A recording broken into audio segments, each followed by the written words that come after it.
La temática concreta, voy a empezar por el comienzo para hablar, es hipertrofia muscular sarcométrica, las implicancias que tiene el momento de la suplementación proteica en el impacto biomolecular. ¿A qué se llama hipertrofia muscular sarcométrica? Probablemente haya quienes no lo tengan tan claro. Lo de hipertrofia muscular es básicamente lo que sí o sí, seguramente nadie duda, bueno, es que el músculo crezca. Lo sarcométrico, ¿qué tiene que ver en esto? Bueno, tiene que ver que estamos a expensas de un crecimiento muscular a partir de sumar, de incrementar el número de unidades funcionales del músculo que son los sarcómeros. O sea, yo lo que pretendo hacer es incrementar esta estructura que está acá, que es la que garantiza una magnitud de tensión. Esto implica decir que cuando yo hablo hipertrofia muscular sarcomérica, lo que estoy deseando es incrementar el número de sarcómeros en virtud de que cada uno de ellos nos expresa una magnitud de tensión. Podríamos decir que por carácter transitivo, cuanto más sarcómeros logre yo incrementar, en alguna dimensión también aumentará mi fuerza muscular. Dicho también desde otro lado, es casi una certeza que si aumento el número de sarcómeros, mi fuerza se incrementará. Y en este territorio no es solamente mirar hacia el rendimiento deportivo, podríamos hablar de la gente normal, común, que no practica deportes, y también podríamos hablar de poblaciones en edades avanzadas de la vida, podríamos hablar de personas con ciertas patologías que producto de un contexto en el cual se mueve, incluida la medicación, podría estar generando una pérdida abusiva de sarcómeros, con ello estar sufriendo una lenta y progresiva miopenia, después caer en alguna sarcopenia y ya esto es como patología que se nos presenta la sarcopenia, ya estaríamos frente a un verdadero problema. Es lo que primero pretendo que quede claro en esta exposición, lo que es la hipertrofia muscular sarcomérica y por qué. ¿Por qué puse ahí una unidad motora, es decir, una motoneurona y las fibras musculares a las cuales alcanza, para el caso y antojadizamente 3, y abajo un sarcómero? Porque lo que es sabido es que para que se dé la hipertrofia deberá haber un estímulo a partir del sistema nervioso central que alcance a un grupo de fibras musculares concretas y a través de un método de trabajo ellas logren incrementar su pool proteico. En este caso, y puntualmente, no es que otras no se incrementen, pero va detrás de qué? De aumentar el número de sarcómeros. Para acá es imprescindible considerar prima facie dos cuestiones básicas. Deberá haber un estímulo de entrenamiento y deberá haber una materia prima que garantice la construcción sarcomérica, es decir, proteínas. Dicho desde otro lado, si no hay un estímulo nervioso y o un aporte proteico, los sarcómeros no se aumentarán en número, probablemente hasta se terminen perdiendo. Este es el principio para comprender hacia dónde vamos, porque yo estoy hablando de las implicancias del timing que hay para la suplementación. En principio habría que reconocer la importancia de admitir que existe una nutrición orgánica y una nutrición muscular. ¿Por qué hablo de nutrición orgánica y de nutrición muscular? Porque no es lo mismo. Cuando yo me alimento cotidianamente, en las comidas centrales podríamos decir, bueno, desayuno, almuerzo, merienda y cena, estoy abasteciendo de macro, micronutrientes y algunas cosas más a mi organismo todo. Es decir, que aquel pedazo de carne que eventualmente coma o de vegetales que elija para mi alimentación cotidiana o eventualmente lo que elegí para el desayuno o la merienda, va a ser suministrado a mi organismo todo. Todos y cada uno de los tejidos y órganos, células de mi organismo se van a abastecer de lo que pase por delante en sangre para poder formar parte, eso que estoy ingiriendo, de esas estructuras, porque se van renovando, porque se pierden, etcétera. La realidad es que debo dárselas. Y en tanto y en cuanto no se las provea, bueno, habrá alguna problemática que se instale en esos órganos, tejidos y o células que eventualmente los conformen. En este marco, eso es nutrición orgánica. Pero ¿por qué pongo aparte la nutrición muscular? Porque podríamos decir, bueno, cuando hay una nutrición orgánica, el músculo no se nutre. Sí, claro que se nutre, como el resto de los tejidos. El problema es que cuando yo me someto a una determinada carga de estrés físico, quien está siendo sometido a un nivel muy importante de, valga la redundancia, estrés, los costos los paga decididamente de forma muy importante. ¿Por qué? Porque de facto el ejercicio per se es catabólico. Consecuentemente, aquella unidad estructural, en este caso los músculos, dentro de ellos, sus partes, sufrirán algún tipo de castigo desde la carga biológica dada por una modalidad de trabajo X que producirá un impacto de alguna magnitud de tipo catabólico. ¿Y qué se sabe también? Que todo ejercicio es catabólico y toda recuperación de ese ejercicio debiera ser anabólica. Es decir, transportar aquella carga que garantice la reconstrucción, la carga nutricional que garantice la reconstrucción en un momento determinado. ¿Y por qué lo menciono esto? ¿Por qué intento dejarlo muy claro desde el inicio? Porque vamos a ver que hay también, así como hay una nutrición orgánica y una nutrición muscular, hay un ayuno orgánico y un ayuno muscular. Yo podría decir, hay mucha gente que dice, no, yo hago ayuno y salgo a correr. ¿Y qué tipo de ayuno? Porque si es ayuno orgánico, el músculo está muy probablemente repleto de su reserva glucogénica.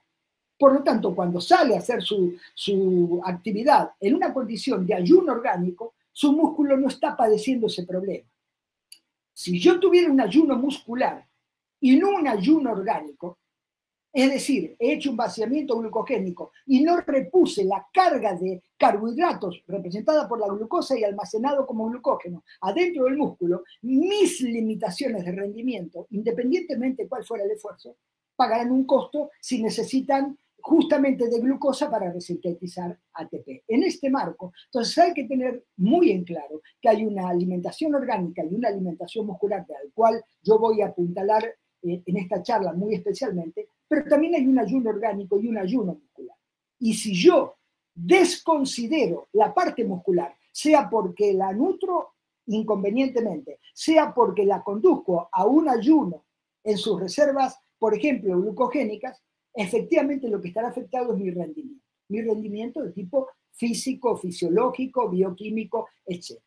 Que hay que empezar por comprender que hay un tiempo de la digestión. ¿Y por qué es importante comprender que hay un tiempo? Porque cuando yo tenga que atender al tejido muscular, deberé saber en qué momento a él lo puedo nutrir y si efectivamente el timing digestivo garantiza esa alimentación circunstancial. Fíjense ustedes que para transitar el alimento desde la boca hasta fundamentalmente el intestino delgado, donde se va a producir la gran absorción a nivel de nuestro organismo, para aportar lo que he ingerido a través de la alimentación por la boca y luego ser distribuido por el resto del organismo, habrá un tiempo de llegada hasta el tubo digestivo, en este caso representado, como les decía, por el intestino delgado o el pequeño intestino, proceso que está dificultado fundamentalmente por el tránsito gastrointestinal. Y acá hay que entender básicamente hacia dónde se va con esto para poder finalmente comprender el mensaje de la última parte de esta exposición. Hay un tiempo que es muy propio del alimento que estoy ingiriendo, es muy propio de la edad, es muy propio de las condiciones medioambientales, además. Es muy propio del estado en general de mi organismo, la salud que eventualmente pudiera tener, y, principalmente a nivel gastrointestinal, que va a demandar todo un timing de proceso. ¿Para qué? Para que lo que llega al estómago pueda salir por un orificio de 2 a 3 milímetros que está representado por el píloro. Es decir, lo que está ahí adentro del estómago deberá pasar hacia este lado por un lugar que tiene 2 a 3 milímetros de diámetro y por el cual deberá pasar aquello que ingerí por la boca, que por supuesto, tal y como lo incorporé al organismo, sería absolutamente imposible que pase del otro lado. Bueno, de ahí la necesidad de sufrir todo un proceso, especialmente a nivel del estómago, que consistirá en varias acciones de esa parte del estómago, representadas incluso por un marcapaso gástrico que hay ahí, por un pacemaker gástrico, que va a generar una serie de impulsos que en definitiva, junto con contracciones peristálticas, irá produciendo el mezclado, lo que se llama el mezclado antral, porque es la parte del estómago donde se va a intentar generar el famoso quimo que pasará del otro lado. Vamos a ver la importancia que tiene esto, porque este timing en cuanto al proceso digestivo es de relevancia absoluta para comprender hasta dónde, con la alimentación, se puede llegar al músculo en tiempo y forma. Entonces, es de importancia supina mirar en esta imagen cómo vegetales de alta densidad proteica ya pueden demandar de 2 a 3 horas para ser digeridos. Y otros alimentos, fundamentalmente tipo cárnicos, incluidos los animales de tierra y de agua, o ciertas combinaciones no del todo adecuadas para hacer un proceso digestivo acelerado, pueden demorar hasta 8 horas, no en llegar a destino, en salir desde el estómago hacia el tubo digestivo, en concreto hacia el intestino delgado. ¿Qué es imprescindible tener en claro? Que como vamos a hablar de efectivamente la parte proteica de esta historia, porque vamos detrás de la hipertrofia muscular sarcomérica, y estas son estructuras proteicas con proteínas contráctiles, proteínas de sostén, proteínas vinculantes, etcétera, actina, miosina, titina, nebulina, muchas proteínas que están ahí cumpliendo una tarea. Bueno, yo deberé ingerir proteínas para que estas aporten sus aminoácidos que sean aprovechados, por ejemplo, por el músculo para generar sarcómeros, o reparar a los preexistentes o generar nuevos. En este contexto, yo deberé comprender, prima facie, que para yo tener una calidad incluso de vida y una expectativa de vida aumentada, la mayor parte de mi vida deberá estar en una homeostasis proteica, lo que se llama proteostasis. Y esto tiene que ver con algo muy importante, que todas las proteínas que pierda deberé recuperarlas. ¿Y cuándo pierdo proteínas? Bueno, digamos que todos los días de mi vida yo renuevo mi pool proteico, todos los días, a razón de alrededor de 4.3 gramos por kilo de peso corporal para la persona que no está sometida a un estrés físico como el ejercicio, por ejemplo, hasta 5.7 a 6 gramos para deportistas por kilo de peso corporal. Este es un turnover protein, un protein turnover que todos los días de mi vida se lleva a cabo con alguna facilidad o dificultad, porque a medida pasan los años y voy envejeciendo, o tengo alguna patología, o estoy tomando alguna medicación, vaya si lo sabrán, por ejemplo, los que padecen resistencia a la insulina o diabetes, que de facto tienen resistencia anabólica, o sea, una limitación para sintetizar proteínas, por lo tanto lo que pierden les es difícil reconstruirlo y consecuentemente caminan hacia una pérdida de tejido muscular y además sarcómeros y fuerza. En este contexto yo deberé saber que por todos los medios mi gran proyecto es mantenerme en un estado proteostático, es decir, que aquello que pierdo lo recupero.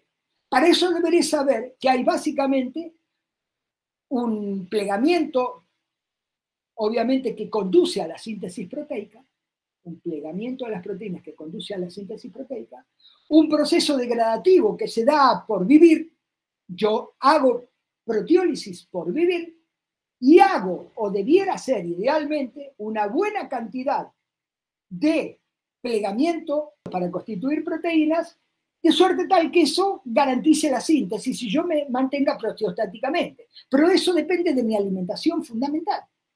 ¿Qué debemos además saber? Que yo tengo una proteostasis antes de hacer el ejercicio y deberé mantener la misma proteostasis después de haber hecho el ejercicio. ¿Cómo se interpreta esto?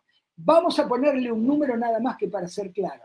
Supongamos que, producto del ejercicio, incorporé en la carga un modelo de ejercitación que me hubiera conducido a producir más sarcómeros de los que tenía. Tenía 1000 y ahora necesito 2000. Bueno, para tener 2000 deberé ingerir más proteínas de facto, porque ¿de dónde los produzco si no consumo las proteínas? Es decir, tengo el ejercicio, pero no tengo la base nutricional. Cuando mi músculo crezca, yo no puedo seguir comiendo la misma cantidad de proteínas que antes de haber generado un modelo de ejercitación tendiente a la hipertrofia. Porque si el músculo creció, pues tiene más sarcómeros. Y si tiene más sarcómeros, deberé proveer al organismo de la cantidad de proteínas que el sistema está reclamando, en este caso el sistema musculoesquelético, a los fines de garantizar que su sostén. Otra vez la proteostasis, que ahora va a estar en otro nivel. Bueno, antes tenía 1000 proteínas, tenía una proteostasis X. Ahora tengo 2000. Bueno, deberé tener una proteostasis acorde con esos esas unidades que he aumentado llamadas sarcómeros. Eso implicaría decir, tengo que comer más proteínas que antes. Porque si yo consumiera menos proteínas, es decir, volviera a comer las proteínas que ingería cuando tenía esta masa muscular, que en volumen, en tamaño, es diferente a la que intencionadamente he hecho a la derecha de la imagen, si yo volviera a comer esta cantidad, inevitablemente estoy generando, por ahorro, por un principio económico, biológico, humano, tan solo para no irme más allá de nosotros mismos,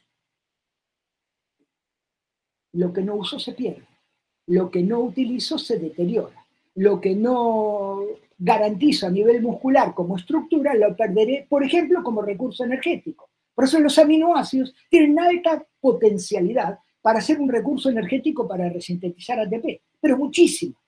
Tienen 6 sitios de ingreso al ciclo de Krebs, contra 2 sitios que tienen la glucosa, no como glucosa, pero como piruvato u oxaloacetato, y uno que tiene un ácido graso, como acetil-CoA. Bueno, no hay mucho para pensar acá. Entonces yo deberé comprender que mi biología, en su magna inteligencia, tomará decisiones bastante contundentes y finalmente todo aquello que me esté sobrando, entre comillas, lo podría utilizar como un recurso energético. ¿Qué tiene de muy importante esto que venimos hablando? La parte central. Hay una señalización molecular que yo debo tener en cuenta. ¿Qué implica hablar de señalización molecular en este contexto que estoy refiriéndome a la hipertrofia muscular sarcomédica? Que para que el músculo no solamente se mantenga en su estado proteostático, sino tal vez yo, por un modelo de ejercitación, como después veremos, quiera que él crezca, deberé generar una señalización en ciertas moléculas que a su vez impactarán en genes anabólicos y estos dispararán la síntesis proteica.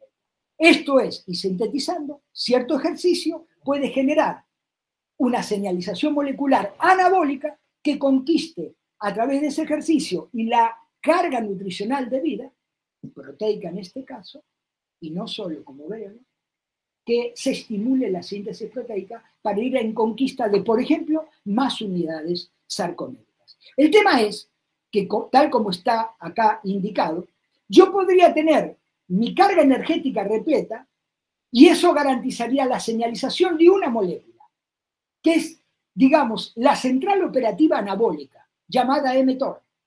La proteína quinasa mTOR, mammalian target of rapamycin, de ahí viene el nombre de la mTOR, es una molécula que cuando es señalizada, ya vamos a ver cómo, todo su canal de señalización termina en genes anabólicos que impactan generando síntesis proteica. Sin embargo, y esto es tremendamente importante, si hubiera, en vez de una carga energética suficiente en mi organismo, una deficiencia energética, hago una dieta hipocalórica, por ejemplo, o hago una dieta hipoproteica que acaba por darme en el contexto del día una dieta insuficientemente energética, desde mis necesidades. Necesitaba 2.500, estoy consumiendo 2.000. Bueno, si estoy consumiendo 2.000, sea porque estoy restringiendo algún macronutriente energético, sea porque estoy reduciendo proteínas en mi ingesta, la realidad es que hay déficit energético. Cuando hay déficit energético, la señalización de la mTOR se inhibe y se dispara la señalización de la otra molécula que está ahí, de la AMPK. Por lo tanto, cada vez que hay déficit energético, activo esta molécula, que a su vez me inhibe esta.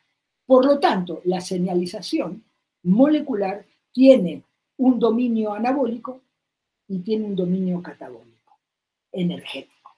Es decir, cuando se impacta el mTOR, todo lo que va a pasar es estimular el anabolismo. No solamente de proteínas, también de carbohidratos y de grasas.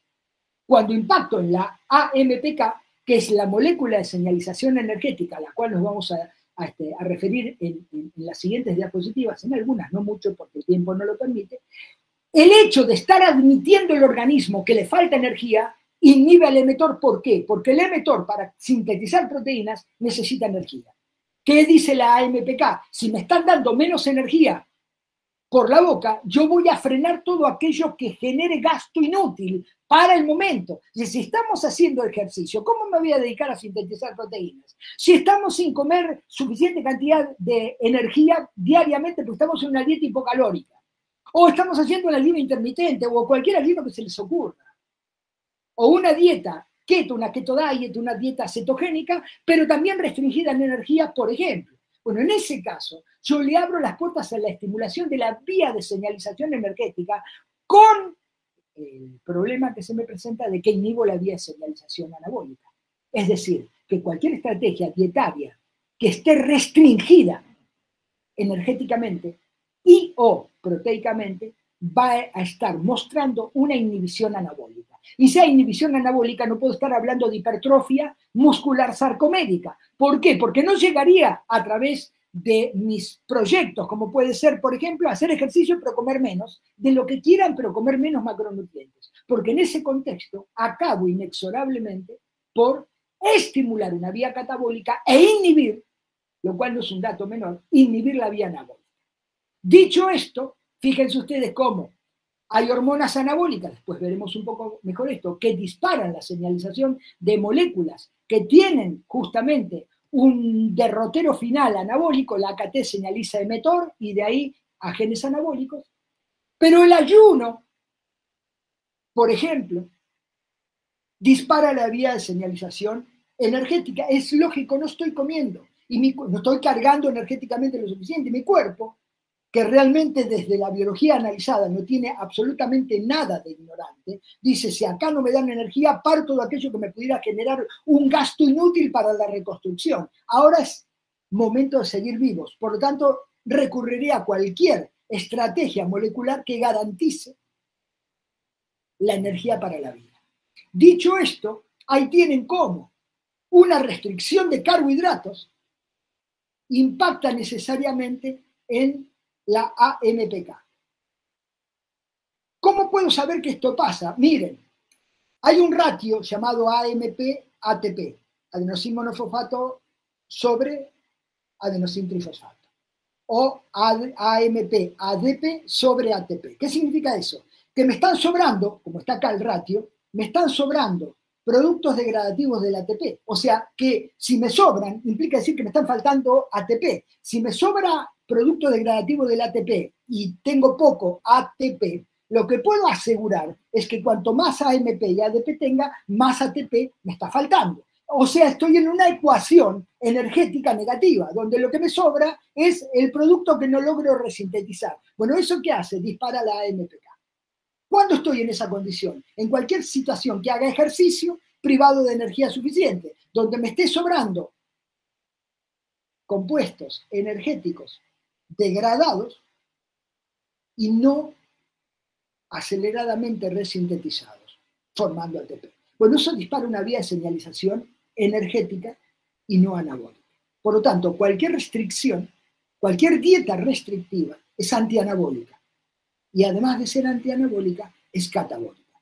Ahí tienen este ratio, un alto ratio AMP-ATP, genera inhibición del emetor. Por lo tanto, cualquier situación donde yo entre en un territorio de privación, en un territorio de dieta restrictiva, del tenor que quieran, donde mis reservas energéticas están deprimidas, donde mi carga energética está deprimida respecto a mi necesidad, inhibo a la molécula anabólica, aquella que va a garantizar la síntesis proteica. Fíjense ustedes, no voy a detenerme demasiado, pero es para pensarlo al menos para el que le interese la temática, ¿no? La metformina es un inhibitorio de la emetor.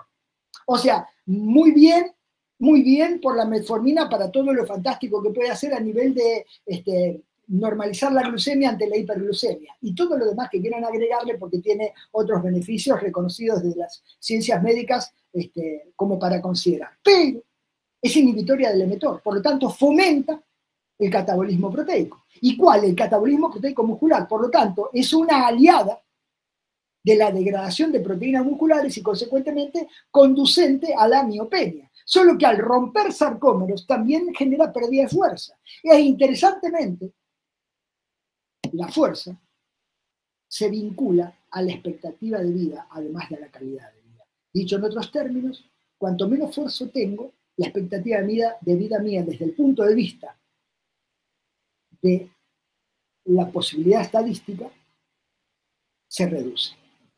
O sea, la probabilidad estadística mía En cuanto a la expectativa de vida, se reduce cuando me falta fuerza. Y cuando te falta músculo, sí, también, claro. Pero hay una clara evidencia hoy que la pérdida de músculo es inferior cuantitativamente a la pérdida de fuerza. Se pierde entre 1,5 y 5 veces más fuerza que músculo. Y esto porque es importante para ir a atender a esta problemática muscular que estoy eventualmente padeciendo, o que alguien está padeciendo y yo lo debo tratar. Dicho esto, fíjense ustedes cómo entrar en una condición de estrés energético, o sea, que me sobren productos degradativos del ATP, ADP y AMP, genera señalización de AMPK y acaba por inhibir al mTOR. Este complejo de esclerosis tuberosa 1 y 2 debieran separarse, el AMP los junta y eso inhibe al mTOR. Diferentes trabajos siguen mostrando exactamente lo mismo. Nuevamente el estrés energético, representado por un excedente de ADP y AMP y falta de ATP, acaban por inhibir al mTOR. ¿Por qué lo destaco todo esto? Por la relevancia que tiene no entrar en esa condición si es lo que estoy buscando, un crecimiento muscular, de alguna manera y por alguna razón. Bien, o sea, no van de la mano todo lo que sea restrictivo con la procura de, por ejemplo, nuestro título original, hipertrofia muscular sarcómica.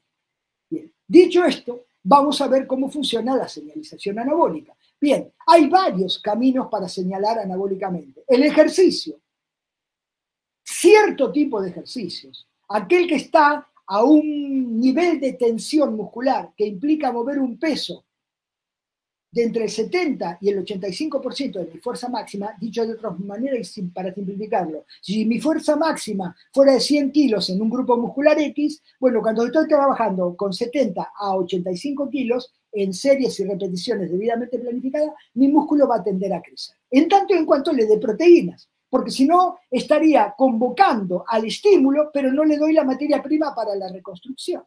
Bueno, ahí que tenemos, como hay desde el ejercicio a hormonas, la testosterona, el estradiol en la mujer, la hormona de crecimiento, el factor de crecimiento insulínico, la misma insulina, todos son componentes hormonales anabólicos o factores de crecimiento que van a terminar señalando directa o indirectamente al mTOR para generar finalmente la hipertrofia muscular, que en este caso sería la sarcomérica, que es la que me interesa.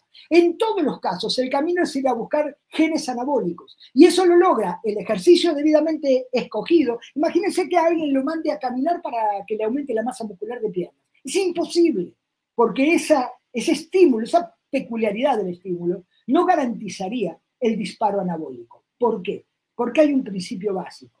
Para que la mTOR se señalice, debe recibir hormonas que la activen, pero ella debe encontrar un pool proteico, en realidad un pool aminoacídico presente localmente, muy importante, porque ese pool aminoacídico es el que señaliza directamente al mTOR, fundamentalmente un aminoácido anabólico por excelencia, que es la leucina, uno de los 3 aminoácidos de cadena ramificada, leucina, isoleucina y valina. Bueno, la leucina es el principal aminoácido anabólico. No es el único, pero sí el más potente en cuanto a su acción anabólica, señalizando la mTOR.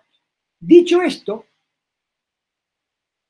ahí tienen cómo la mTOR acaba por ser señalizada indirectamente a través de la insulina, que activa a la molécula AKT, factores de crecimiento que también activan a la molécula AKT, factor de crecimiento insulínico tipo 1, excelentemente bien lo hace, y aminoácidos en general y la leucina, los esenciales, y la leucina en particular genera finalmente a través de esta señalización el impacto en genes anabólicos y estos estimulando la síntesis proteica.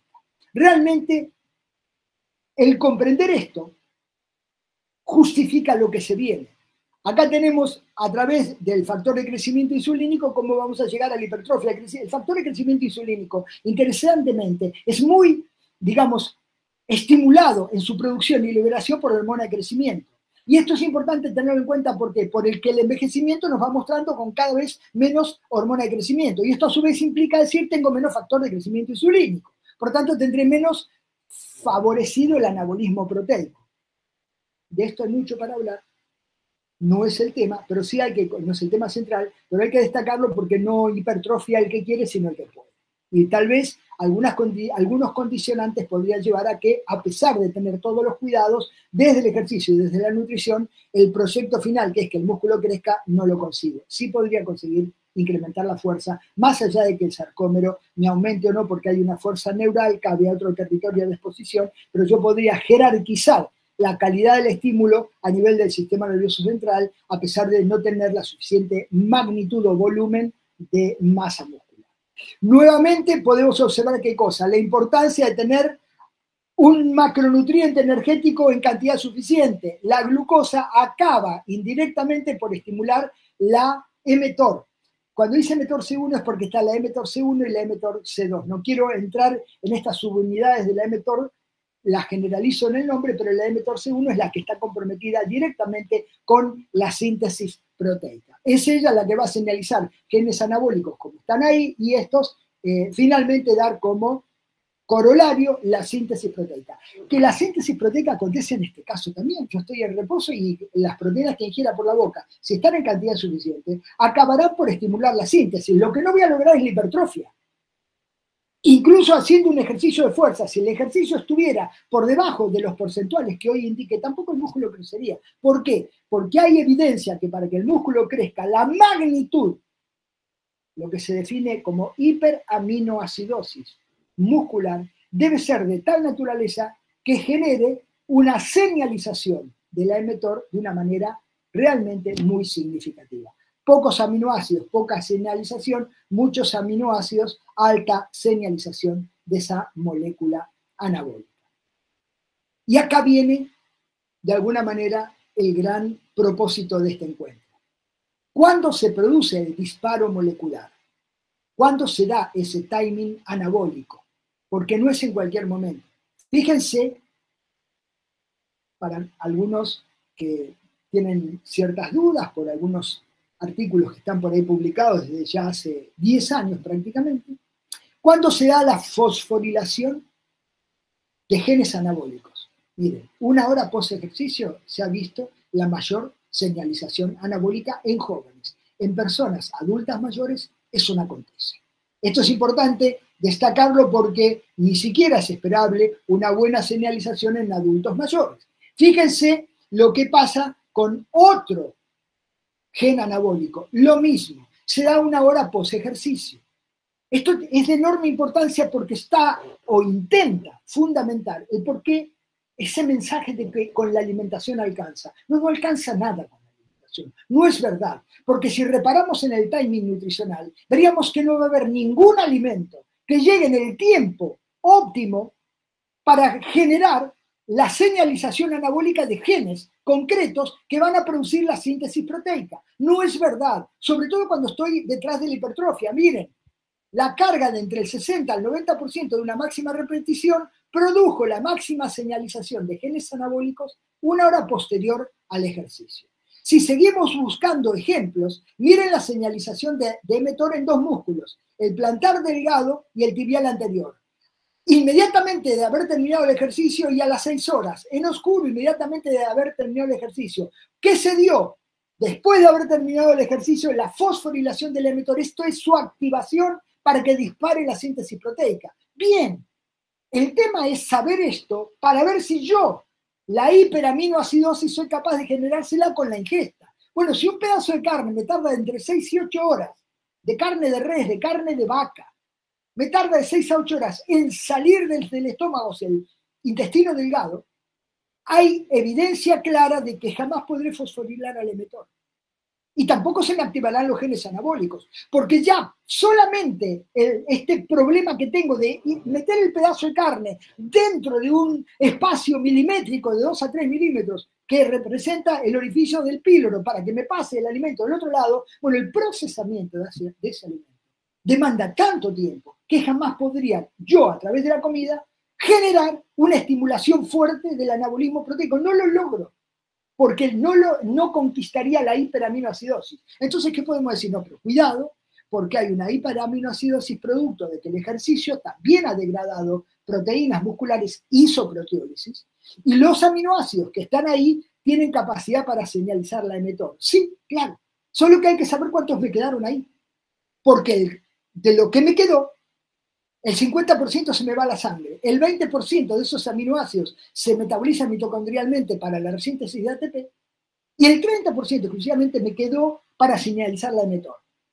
En ese contexto, a la hora de señalizar la mTOR, muy bien todo lo que tenga que ver con ese estímulo de señalización molecular anabólica, pero la reconstrucción de la proteína que degrade va a encontrar que la materia prima está realmente deficitaria. Me quedó un 30% de un 100%. De ahí, bueno, entonces, ¿cómo? Perdón. ¿Y quién dijo que el comerte va a garantizar que llegue el alimento? La clara de huevo demora 5 horas en salir del estómago. 5 horas. No, yo me como 5 o 7 huevos y si calculo la cantidad de proteínas que tiene cada huevo, bien, llego al cálculo proteico justo que necesito para ese, ok, y el problema es que no llegan las proteínas de la clara de huevo por el timing que tiene digestivo. Y yo eso lo debo comprender, si es que pretendo ir a señalizar moléculas, si no, está todo bien. Fíjense ustedes la señalización de la mTOR, a la hora y a las 3 horas, a la izquierda. La señalización máxima a la hora, todavía se mantiene a las 3 horas, a las 6 horas ha alcanzado el mismo nivel que en reposo. Esto es, que hay una hiperseñalización a la hora. Todavía es estadísticamente importante a las 3 horas. Sin embargo, a las 6 horas ya pasó. Esto implica decir que algo tendrá que llegar muy rápido. Si van a mirar la fosforilación de la AKT, otra molécula, como ya la mencionamos, altamente anabólica porque está vinculada al mTOR linealmente, no solo, también está vinculada linealmente a los GLUT4, los transportadores de glucosa. Pero bueno, miremosla desde la síntesis proteica. La señalización de la AKT se da a la hora. Sin embargo, a las 3 horas tiene el mismo nivel de actividad que cuando estoy en reposo, o sea, no está activa. Consecuentemente, ¿qué puedo decir? Bueno, parece ser que la hora post-ejercicio debiera ser el momento óptimo a considerar en cuanto a que las proteínas deben estar ahí en ese momento, a los fines de garantizar que la señalización de mTOR encuentre la materia prima para que cuando esta molécula señalice genes anabólicos, se encuentren los aminoácidos para poder reconstruir las proteínas necesarias. Es más, para poder generar nuevos sarcómeros. Hay evidentemente un momento óptimo de señalización cuando terminó el ejercicio. Y no es, terminé de entrenar a las 10 de la mañana, pero con la comida del mediodía está bien. Cuando llegué al mediodía se me durmieron las moléculas anabólicas. Entonces ya no tengo impacto. Con el agravante de que si me senté a comer carne y la carne demora ese tiempo y son las 6 o 7 de la tarde y todavía estoy intentando pasar la carne desde el estómago al intestino delgado, pues la verdad que mis moléculas anabólicas, por lo menos, se han retirado a dormir ya hace 6 horas atrás. O sea, que es tremendamente importante que nosotros estemos considerando esto para ir generando de alguna forma, a través de las próximas 5 diapositivas, el final de la presentación. Fíjense ustedes cómo la fosforilación del mTOR en otro trabajo, a través del aporte de aminoácidos de cadena ramificada, donde está presente, claro está, por ellos son aminoácidos de cadena ramificada, la leucina, comparada con placebo, miren, una señalización tremenda, estadísticamente significativa, a la hora después del ejercicio. Es decir, que comparando aminoácidos de cadena ramificada con placebo, lo que se ve evidentemente es que después, antes del ejercicio, después del ejercicio, y una hora después del ejercicio, hay una hiperseñalización, una fosforilación muy significativa. Eso es la hiperseñalización, una fosforilación de la mTOR, lo cual acarreará inexorablemente todo el disparo anabólico que hemos estado mencionando.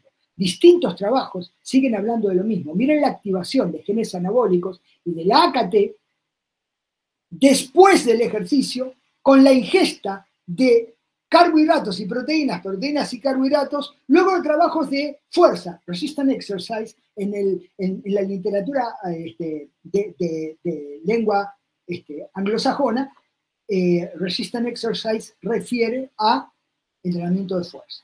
Strength exercise está diciendo lo mismo, y power exercise también está hablando de potencia, pero no pocas veces se confunde en la traducción lo mismo. Resistant exercise hace referencia estrictamente al entrenamiento de fuerza. Bueno, la ingestión después del entrenamiento de fuerza de proteína más carbohidratos en una relación bien conocida también, estimula fuertemente, mírenlo acá, el estado alimentado y control.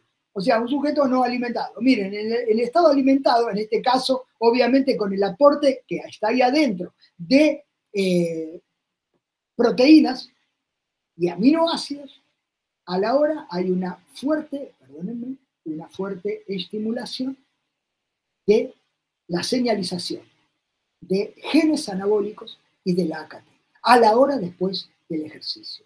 Esto implica decir, hasta dónde yo puedo creer que con comer voy a conseguir el objetivo de ir a señalizar la mTOR. Y esto le cabe no solamente a la hipertrofia muscular sarcomérica que yo estoy abordando acá, sino a cualquier condición que implique salir a la palestra a reparar tejido muscular, independientemente de cuál ha sido el esfuerzo. Porque cualquier esfuerzo, incluida la caminata, produce catabolismo proteico. Bueno, no es lo mismo, claro, caminar para reponer proteínas de acuerdo al grado de señalización molecular que necesito tener, porque el deterioro ha sido muy pobre, a haber hecho un trabajo como el planteado del 80% de una máxima repetición, 5 series de 8 máximas repeticiones. Bueno, ese trabajo es altamente proteolítico, degradativo de proteínas y merecerá un aporte superior. Fíjense ustedes, además, que mirando hombres y mujeres, la señalización de la AKT y de la mTOR también está dentro del rango de la hora, en este caso, lo oscuro es, la columna en negro son hombres, la columna en blanco son mujeres, a la hora la AKT está más señalizada, ya lo hemos visto, relativamente al estado de reposo, al preejercicio, está significativamente señalizada. La mTOR se mantiene un poco más tiempo, acá de máxima 5 horas, ya habíamos visto hoy que a las 6 horas directamente había alcanzado el mismo nivel de señalización que en reposo. Pero a la hora y 3 horas podemos decir que hay una buena señalización. ¿Cómo se traduce esto a la práctica? Bueno, deberé darle algo que llegue inmediatamente dentro de ese lapso. Estamos hablando de 1 hora como el momento espectacular, entre 1 y 2 horas como un momento muy bueno, y hasta 3 horas podría ser. Esto es que terminó el ejercicio y tengo una ventana, como se la llama por ahí, ventana anabólica desde sus orígenes, llámenla de la mejor manera. Pero tengo un territorio óptimo de ingesta de algo que llegue rápidamente, de manera tal de garantizar que la señalización se dé sobre esa molécula que está hiperfosforilada en ese momento. Bien. Para terminar, fíjense la síntesis proteica post-ejercicio. ¿Qué podemos ver? Que la síntesis de proteína miofibrilar, o sea, ir a sintetizar directamente la proteína misma que constituye la miofibrilla, se da como óptima de 1 a 3 horas. ¿Va un poco más allá? Sí, pero la mejor o más importante señalización coincide con la señalización molecular de la mTOR, de la AKT y de genes anabólicos. Y finalmente, miren ustedes, la síntesis proteica muscular, nuevamente entre 1 y 2 horas post ejercicio, es muy relevante en ese momento relativamente a otros momentos post esfuerzo. Pero, para destacar, es altamente relevante en jóvenes y pobremente anabólica en las personas de edad avanzada. Esto es, que entrar en etapas geriátricas me va a encontrar con algunas limitaciones para la resíntesis proteica a través de la señalización del mTOR, porque entre tantas cosas, el envejecimiento genera la pérdida de mTOR, la pérdida de la calidad del estímulo, la optimización de los recursos genéticos para la síntesis proteica.